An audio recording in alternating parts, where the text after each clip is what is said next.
Hello, good morning, and welcome to this nighttime, still dark taste challenge. I have two 40% alcohol brandies with no website listing. I can't show you any websites. Well, it's three times in a row I went to go live and it clicked right on live, and there wasn't any of these delays and having to restart. So this platform has solved their problem that's been going on for over a year. With that, it would always connect eventually, but it was a problem. Thankfully, hopefully it's been solved. Now here is, I should have put this on this side, but anyway, this is Montmartre. I think it's been around before 2019, but I really don't know. I can't find any introduction date on it. There's no trademark data because it doesn't even indicate on the label that it is trademarked, which is strange, but I've had other liquors like that where they don't even bother getting a trademark for it. I guess they figure nobody's going to copy it, or they don't care if they do. You're not required to have a trademark, but you're taking the risk that somebody else could, you understand, co-opt it. But anyway, that's not my issue, and I'm not interested in that. That's their problem, if one should say a problem. Extra fine Napoleon brandy, which I've read that's similar to VSOP in aging, generally like about 4 to 6 years. So let's say around 5-year age. Brandy typically does not have age statements on it, but some do. But typically they don't. They'll just do a range: VS 2 to 4 years, VSOP or Napoleon 4 to 6 years, and XO 6 to 10 years. Because brandy is usually blended with a lot of different young and older brandies, and they don't want to put an age statement because you got to go. If you put an age statement, you have to go with the youngest product in there, and they don't want to call it a 2-year age if it's got 10-year aged in it, 10-year aged brandy in it. All right. Anyway, here is Hervé Superior Reserve. I don't know how it could be superior for $9.99. I paid nine. Oh no, let me retract that. I paid $8.99 for it. Then the price went up $1. I bought this at, and I could have gotten it cheaper if I'd have bought the big glass handle bottle. If I'd have bought that cheaper per ounce, but I figured 750 milliliters was plenty enough, and it has been. So $8.99 now, $9.99, and I found this at Hocus Pocus liquor store in Prairieville, Louisiana, United States Highway 61 northbound. Beautiful liquor store. Yes, we do have liquor stores in Louisiana, but they're kind of rare because in most parishes, you can sell liquor at grocery stores and gas stations, so convenience stores, so they don't really have a need for liquor store. Now, in the Baton Rouge area, there used to be, I think that's been rescinded, but there used to be a rule that you could only sell liquor in a liquor store, like in Texas. So yes, in Baton Rouge, you did have many liquor stores. One on the main highway, the liquor store, they called it. Another one on Jefferson Highway, Perkins Road, sorry, Louisiana Highway 427. That's Ben Q Liquor, pretty well-known store. It used to be called Q-Ben, but it got bought, so they changed it to Ben Q. Those are two that are really well-known. I know there's many others, but now I've noticed Albertsons started selling liquor inside their store instead of a detached companion liquor store connected to the main Albertsons grocery store, and then they had that up for lease, and they might have rented it out now to leased it to a barber shop or something. But and Total Wine, well, it is a liquor store, so it doesn't count. But anyway, so I think something changed, and obviously not sure about St. Bernard Parish. I think they still only allow liquor in liquor stores. I don't think that the grocery stores sell it, but I don't live close to that parish. That's a long drive, and I rarely go there. But in my parish, I think it's always been wide open to liquor sales, beer, wine, and liquor in any outlet. Okay, and then you have very restrictive states like Maryland where you can't buy beer or wine or liquor anywhere but a liquor store. Each state has their own ideas, It's like 50 different little countries in a way. It's the way it's supposed to be, but it's largely been overridden by the I call it the empire. I stole that term from other people, but the central government. So Montmartre, this has been a disaster of a taste challenge series. Not because I got it wrong. No, I never got it wrong. It's because I think they put the wrong product in the Montmartre bottle. Real cork. I think they put a chocolate liqueur in here. I'm serious. It doesn't even taste like it's 40% alcohol. Doesn't feel like it is. You know, it feels like it's a 20% alcohol chocolate liqueur, which you can buy those. But and that's shame on Maison Ferrand if they did that. That's a famous cognac company in France. I was looking at their website. They've been around for a long time. But like most liquor companies, they put out some lower end products. You want to get that market too, you know. And they don't talk about it on the website. They don't feature it or anything. So there you go. It's really dark. It looks like a chocolate liqueur. I've never seen a brandy that dark. I've seen them dark, but not this dark. This is very strange. Now, Hervé is the French word, and it is a French word, and it means battle ready. I had to research that. That took a while. And the English version of that word is Harvey, which is a common, or used to be a common American name. You don't hear it so much anymore. Like Harold, you don't hear too many people call Harold, but so if your name is Harvey, like Harvey Korman, I guess that means you're battle ready. And they make the label look like an old Middle Ages thing, you know, like chainmail or something like you'd have on a knight. And it says the Founders Company, but if you examine this bottle carefully, I can turn the, let me show it. It's amber, like a normal brandy.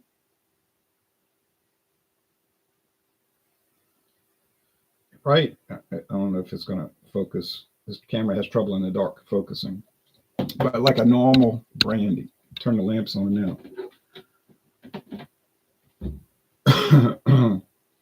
Brandy with natural flavors and caramel color. Extra smooth. Okay. I think if you see this bottle, I think you'll recognize who really makes it. Who is the Founders Company? Because that's a common bottle design from a certain company. Okay.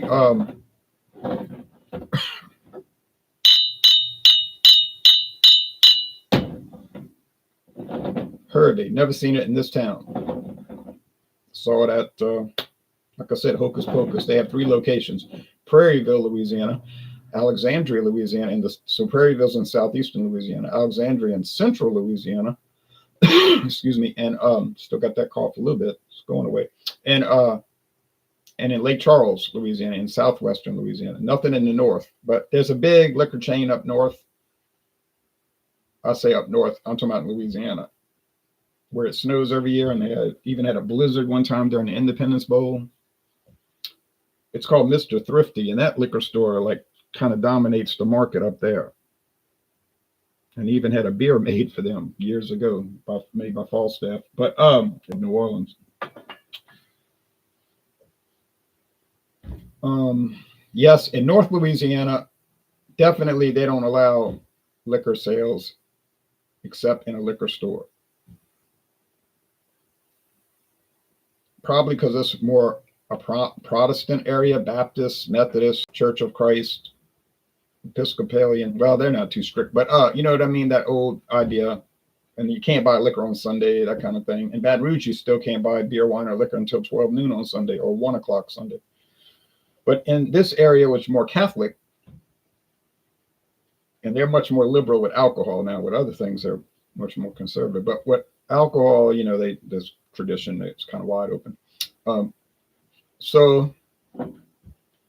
But it's been a disaster, not because I did it wrong. I've been getting everyone right, 100% correct. It's a disaster because I think this is a chocolate liqueur, and you can't get it wrong. It's impossible. No one would get it wrong. Water.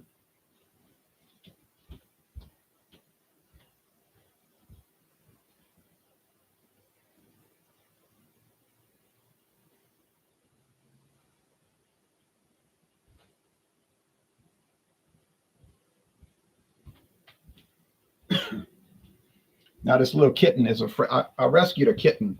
She's small, like I could hold her in one hand, and she's afraid of me, so she won't let me touch her unless I can capture her. But she yesterday when I was looking at some videos here and doing some work on a computer, I heard her come in the room, and she went behind. You can't see it. It's a bookshelf. She went behind the bookshelf and crawled up on the book because the book's sticking out the back of it. It's open in the back. She got up on top of the books. Then she was underneath the shelves that I built for my beer can collection, part of it. And I could hear her under the shelves. And then she started knocking cans off the shelf. So she sat in here the whole afternoon, knowing I was in here, kind of watching me. So I'm thinking she's getting more used to me because she came in here to see what I was doing. Okay. And I call her crybaby because she cried so much when I first got her last week ago, 1 week ago. Cried all night, kept me awake all night. Okay, good morning, Ron. Applied to a tech support job today. Met this guy a couple of weeks ago. He supports small businesses in my town. I hope he gives me a chance. Well, best wishes to you, Joe. I hope you get it. Got a shop, so having pierogies for breakfast. Isn't that kind of like a roll or something? Stuffed with something? I'm not sure. Like an empanada. Got a shop. Oh, in Nova Scotia, the government liquor store is closed till noon on Sunday. Ontario, it's open at 10. And they are tasty. She will come around. She is just scared. Yeah, scared. But I caught her the other day and I put her up here and I was cleaning her eyes. You know, they get like you get in the morning, you get stuff in your eye, but they don't have a way to clean it. So I clean it. She would let me do it. And she like seemed to appreciate that. It's like a dumpling. Yeah. Potato and cheese inside. They are Polish. Yeah. Okay. Similar to empanada, but empanada got different stuff inside. Both delicious. Okay. Shaggy says caramel color is pretty sad to read an ingredients list. I'm not above it though. Pierogies are so good though. I've never had one, but I mean, I know I'd love it. Just the description: potatoes, what you said, cheese inside of a dumpling. Oh, I mean, that's a guaranteed like. No, impossible. I wouldn't like that. And then like the empanadas, I never had it before. I tried one when I was in Toronto. I was like, oh, yeah, this is my kind of food. And I did go to Nova Scotia 25 years ago. We took a ferry from Prince Edward Island, and we went and we docked, and then we drove to Truro. There's a town called Truro. And then we ate lunch there, and then we left and drove to New Brunswick. But I had been to Nova Scotia, which is where my family came from when they got expelled in the 1750s. Because there was a war between France and England, because they were always fighting wars back then, and France always would lose. And so they told them, they didn't trust the French because they knew if France landed an army there, they would rise up and help the French. And they were like, well, look, you got a choice. You can either pledge allegiance to the great King George of England, or you can get out. You know, two choices. A lot of the French said, okay, we'll do it, you know, but many others said, no way. I think most said no. If he lands troops here, we will help him fight. That's how we regard England. They said, okay, well, they packed up their bags, they expelled them. And they that's how the Acadians, Acadia was what the French territory was called before England captured it. Some went to Massachusetts, some went back to France, and a bunch came all the way around to Louisiana and into Texas. And that's how they got the name, Acadian, or Cajuns, as the English pronunciation was. They heard them say, what do you call Acadian? Oh, Cajuns. They thought they were saying Acadian, Acadian. All right, anyway, long story, but a true story. I don't blame the British because, you know, you got people in your country that's potential, what do you call it? Enemy combatants, and they're telling you they'll do it. So they, and now, of course, the English people living up there were like, yay, because they got to grab all the land for free. Okay, Nova Scotia, New Scotland is very nice. I moved back to Ontario because where my family moved to around Truro, not many good jobs around there. Oh, okay. Most Acadian, French people and English people get along in Nova Scotia now, but yeah, messy history. They do have very thick accents. Oh yeah, here too, like the real, not me, because I live in an area that was largely German, and most of my family background honestly is German, but they call this area the German coast. But they acclimated to the French culture. They even changed their names. The French government changed their names from Rommel to Rome, Heidel to Heidel, Troxler to Troskler, Schexnayder to Schexnayder, Wagensbach to Wagesbach. All right. But some of these real old time people, I know some today, they're in their 80s, can still speak French. They say, I talk French. They don't say speak French. I could talk French. And they have real thick accents. Like they say, I'm going to the store and buying some grind meat. They say, I'm going to buy some grind meat. Not ground meat, grind. They'll say it like that, grind meat. I'm going to buy some grind meat. And they'll say, how you doing, Sharon? That means, how you doing, dear? Cher, like Cher, the singer, Cher, that means darling or dear. How you doing, Sharon? Yeah, a lot of the Acadian French I met said they were also part German, not just French. See, a lot of those people came from Alsace and Lorraine, which is a border region between France and Germany that they always fight over. Last time they fought over it was 1945.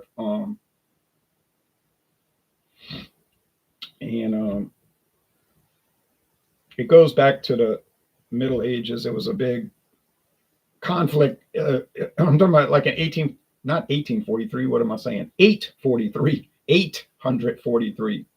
And they signed a peace agreement. They divided the empire into three pieces. The West became France. The Eastern section became Germany. And the middle region became Burgundy. But what happened with Burgundy is they dissolved. They didn't make it as a country. They fizzled out. And most of Burgundy was captured by the French. Some of it became what's today called Belgium and Luxembourg. And Alsace-Lorraine came under control of German leaders, you see. But we're not going into that long story. Yeah, those border areas have a lot of tribal mixing. Makes sense. Yeah, so a lot of them came from there. I don't know why they came from there. Maybe there was trouble all the time there and they wanted to get out before the next war started. And they came here. Okay, to America. Okay. Smells like brandy, which means golden raisins, grape skins, and white wine. Now you say, well, I know what white wine smells like. There you go, brandy, but it's distilled, so it's liquor. It's a lot stronger than wine. Wine be like 12% alcohol. Now we're talking about 40% alcohol. And brandy comes from the Dutch word Brent wine, Brent wine, burnt wine. That's the Dutch coined the term. Brent wine, burnt wine. And there's a creek up there in Pennsylvania called Brandywine Creek. English pronunciation, Brandywine Creek, a Dutch. And then it just got shortened to brandy. It used to be called Brandywine. Brandywine. Mm-hmm. So that's the good thing about liquor. You can learn about history through liquor. Beer, wine, and liquor is like going to college. It's a history lesson. This smells like a chocolate liqueur. I'm sorry, but I didn't make the product taste time for what that's worth. Oh, actually, this is the chocolate liqueur tasting thing. Smelled like brandy. Got me fooled. This is the Montmartre. I don't have to go any further. There it is. Look how dark. I got a letter M below. Not that I need it. Okay. Do I like chocolate liqueur? Yeah.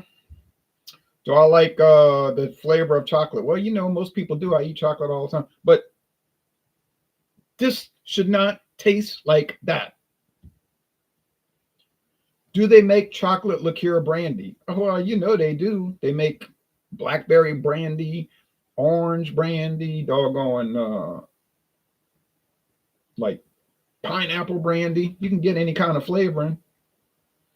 Or some of it is blueberry brandy. It's made from they make blueberry wine, then they make brandy with it. But usually it's spiked with a lot of grape wine to cut down on the cost. You know what I mean? But they'll call it blueberry brandy. And I'm sure they got chocolate, and I think they put it in the wrong bottle, and that's a shame. Now this tastes like regular old brandy. Now, did they flavor it with vanilla? Most likely. Now they colored it with caramel. Now one of the viewers said that's a shame when I read caramel coloring. Yeah, well, okay, I get that, but look, let's be honest. Most liquor, if it's brown, it's colored with caramel. Why do they use caramel coloring? Hey, look, I guess they want it to look darker. Now I've got a whiskey that's got no coloring in it, and that thing is pale like straw. Okay. You say, what about bourbon? Okay, bourbon can't have coloring added. So when if you buy a bourbon and it's real dark, that's because it was in that charred oak and it made it look dark. The charcoal makes it look dark. But if you get American blended whiskey or a blend of straight bourbons, okay, or Canadian whiskey or Irish whiskey or Scotch whiskey, 99 times out of 100 is going to have caramel coloring added. I wish they wouldn't do it, but they do it. So, and brandy is allowed to have coloring added. Rum, they're allowed to have coloring added. I mean, you say, oh, look how dark the rum is. Well, yeah, but and they don't have to put it on the label. I read the regulations. I mean, you could look it up, td.gov. May not be working right now because of the shutdown, but I don't know how much employee input you'd need for a website to just be up there running, as long as assuming they paid the bill. But that could affect it. But they'll tell you right there on the website, rum, brandy, coloring and flavoring allowed, label disclosure not required. Now this company, and I think you know what company I'm showing because you probably recognize the bottle. There is a famous bourbon brand that used to be in these bottles. I think that's where these bottles came from, but they started putting it in different bottles about 10 years ago. I don't know why. People chase that bourbon down, man. They'd be waiting in line at 5:30 in the morning to get their bottle of that stuff. They want to get the special reserve. They want to get the 12-year. Okay. They want to get the barrel proof. This company is cool about disclosure. Like they'll tell you on the label if they're adding coloring or flavoring. They'll just put it, which is good. They're telling you, look, we're adding coloring and flavoring. Now, if you don't want to buy it, don't buy it. Okay. And I noticed Heaven Hill started doing that, probably because of market pressure. You know, people writing email. Well, that other company tells people, well, what about you? Do you put coloring in? Well, we don't want to talk about it. Well, if the company tells you they don't want to talk about it, that means you got the answer. Have you ever seen anything? Oh, let's see. Caramel coloring is for consistency with color, right? That's what they say. You see, if they do different batches of Scotch whiskey, it could be the same brand, but every batch is not going to have the same color. And honestly, it ain't going to have the same taste. But what they do is they add caramel coloring, and they have a way to gauge it where it'll be the same every time. I don't know, some kind of machines. You know what I'm saying? But in American blended whiskey, they're allowed to add a little flavoring to it. And look on the TTB website. It says American blended whiskey typically adds blending sherry to ensure flavor consistency. I read it's right there on the website. Now, I read about blending sherry. It's not really drinkable. It's not something they sell at the store.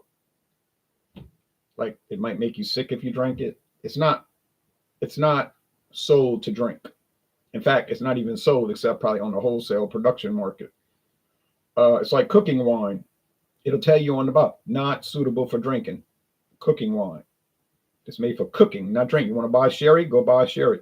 Cooking sherry is made to cook with, not to drink. Even though it's like 18% alcohol. Only a fool would drink it. Now there used to be a sherry called Taylor Cooking Sherry, and you could buy it on the shelf with the other wine. Taylor Cooking Sherry. Suddenly, about 10 years ago, the name changed to Taylor Sherry Excellent for Cooking. That's what it's called now. Taylor Sherry Excellent for Cooking. It's got an orange label. They probably got in trouble with the U.S. government saying that's not a cooking sherry. There's no salt in that. Well, yeah, but okay, well, what are you going to do? They said, okay, we'll just change the label to indicate that it's not a cooking sherry, but it's excellent for cooking. Okay, that's fine. You could do that. Like Krabari sherry, which I never see anymore. I used to see it. They tell you right down the label, this is designed for cooking, but you can sip it. You know, it's up to you. It's not a cooking sherry. And they say a lot of restaurants use Krabari. You can buy it really cheap. They buy it like by the gallons and gallons and gallons, and they cook with it. And I read articles saying a lot of these chefs become problem drinkers, like they develop a bad habit because they be cooking with it and then taking little sips all day long. Uh-oh.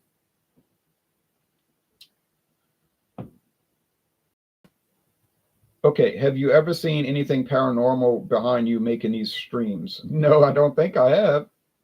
Or that's what they say. It's the fridge, Shaggy. Okay. Yeah, it has to be salted to a certain amount to be sold for cooking. And in Canada, you don't need an ID to buy it, and it isn't subject to our sin taxes if it's salted. Yeah, same thing in Louisiana. It's not considered a liquor. Anyone can buy it. No ID required. And people buy it all the time. And I think food tastes good with the wine in it, but I never cook with it, honestly. I did fry some eggs and bacon with some Marsala wine once, and it was really good. But I only did it once just to see, what it was going to taste like. Yes, my dad works in the restaurant industry, and a lot of people are alcoholics that work in restaurants. Really? You think it's probably because of that? There's a lot of liquor on hand, and they sneak in it. My dad stopped drinking when he met my mom, luckily, so he's still alive here. Yeah, my father stopped drinking in January 2003. He claims it was in 2002, but I think he stopped in 2003 because he said he drank one can of Coors Light and he ran a fever. And he's like, I'm done. He told me this. If I drink one can of Coors Light and I have a fever, I'm done with liquor. And I said, yeah, I heard that story before until next weekend. He's like, no, I'm serious now. I said, time will tell. And he never drank again. Never drank again. He bought a bottle of Carlo Rossi Sweet Red one time. He said, I might drink a little. Then he took one sip and he's like, nah, I don't want to go back into that. He gave me the bottle. He's like, you want this? I said, well, yeah, of course I'm not going to turn it down. But he did himself in, like so many people by not drinking a little bit every day, enjoying it like me, like a hobby, oh, let me try this beer. When he had a weekend, when he was going to drink beer on the weekend, you know what I mean? It was going to be wild. And he would get sick and feel bad. And if you do that from like 1960 to 2003, it's going to get you, I know I watch video reviews. I know beer reviews and they can deny it. I don't care what they say. I've watched these beer reviewers over the years and they so many of them have crashed out. And you know why? Because they weren't just sampling a few beers. They were going full bore and they just broke down. I watched them. I could watch their channel go down, down, down. I'm like, I know what's going on. And they disappeared, never to return. If you think you're going to handle alcohol and you're going to control it because you're a man and you can handle it and you're a party animal, you're wrong. You're not going to win. It's going to win. And that's the facts. And you could say, oh, you're just a sissy. Talking about me. You're a sissy. You're a nerd. You don't want to live. You don't want to have fun. Hey, I don't care what you say. Say what you want. Do what you want. It's your business. And I'm not intimidated by that. Moderation is key. You're right. There's also a product called Bear Juice that is basically unfermented wine, so similar taste without the booze. Oh yeah, I've heard of that. They sell it at Dollar Tree, $1.25 tree now. It's a sangria from Mexico. It has 0.5% of alcohol. It's a 0.5%. Well, you never get in trouble with that. It tastes like wine, but it's not wine, but it's the same thing. Yeah, booze is a strong substance. I've been cutting back lately, feeling better. But yeah, Joe says, but yeah, heavy drinking isn't worth it, even if when you're young. And you ain't gonna stay young. You're gonna age faster. You see, you're gonna age. It's gonna age you. It's gonna break you down. I've seen all these rock stars. I mean, one after the other, they go down, down, down, down, down. And it's the drugs. You know, I'm not saying it's not, but it seems like the alcohol got them worse than the drugs.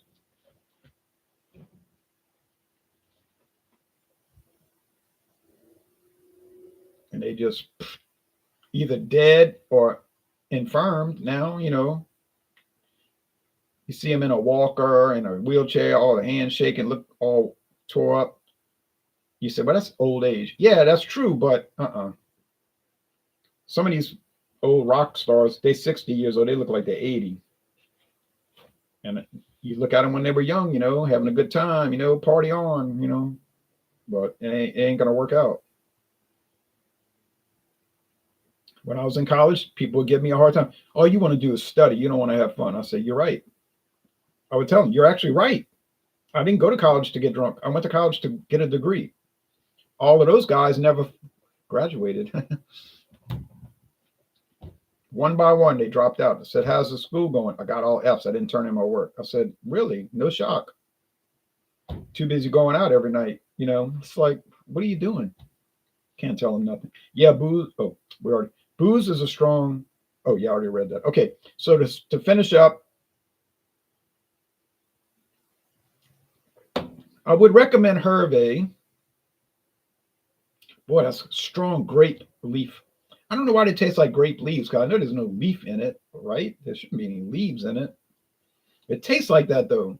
And I've had grape leaves because I go to the Greek festival sometimes and they have stuffed grape leaves. I know what it tastes like. It's real bitter. It's like, well, you know what a leaf tastes like. So it's like you wouldn't really want to eat it.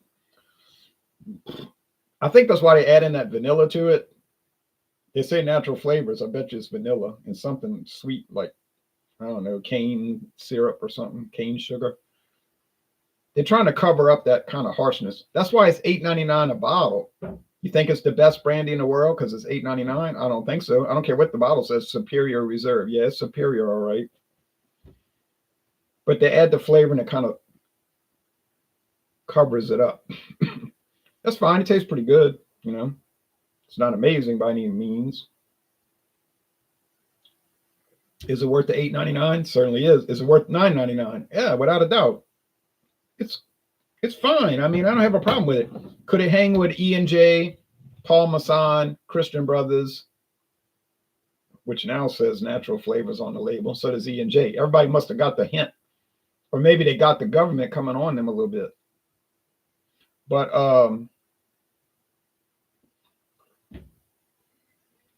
yeah, it would be right there with those. Hartley. What's the big brandy brands? Hartley. Talking about brandy, not cognac. Hartley, E&J Gallo, E&J Brandy, Paul Masson, Christian Brothers. That's really the main ones you see around. Oh, and Corbel. Well, that's not as prominent. Maybe if you live in Wisconsin, but not in Louisiana. Yeah, they all kind of taste the same, honestly. You're not supposed to say that, you know, but they do basically taste the same. Like, you know, how bourbon kind of always tastes the same, but you can't say that because it's supposed to be like all special. This camera is giving me a fit with its. You say, well, you bought a cheap camera. I did. And then I know somebody that bought an $89 camera, same brand. I bought the $17 camera. He bought the $89 camera. Does the same thing. He is always cussing and screaming on his videos about the camera don't want to focus. And I told him, I said, well, you pay 89 and I paid 17 and you got the same problem. I'm glad I paid 17 and not 89. Life is short. You're right. And booze is great, but so I'm learning, and so is learning and water. Alcohol is like fire. It's useful. What do we do with fire? I cook with fire. I have a gas stove, so I cook with it, right? You heat your house with gas. I do natural gas, fire, right? It's useful, but it's dangerous. You can burn your house down with fire. You can get burned with fire. So you have to remember that Alcohol is useful but dangerous. Jesus turned water into wine. But the Bible also warns against being an alcoholic. That it's just going to end. You say alcohol, they had drunks in the Bible days. Yes, they had alcoholics since the beginning of the world. Okay. Noah got drunk when the flood was over. That's in the Genesis, first book of the Bible. We're talking about the beginning of the world. Noah was celebrating the end of the flood, drank too much wine, got drunk, passed out.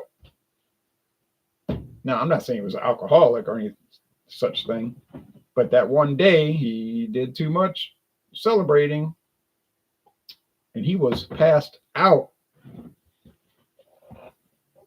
It's in the Bible. Look it up. People have been drinking for a long time. I read that the reason people started making beer was to build communities. Really? Excellent analogy, says Shaggy. If you like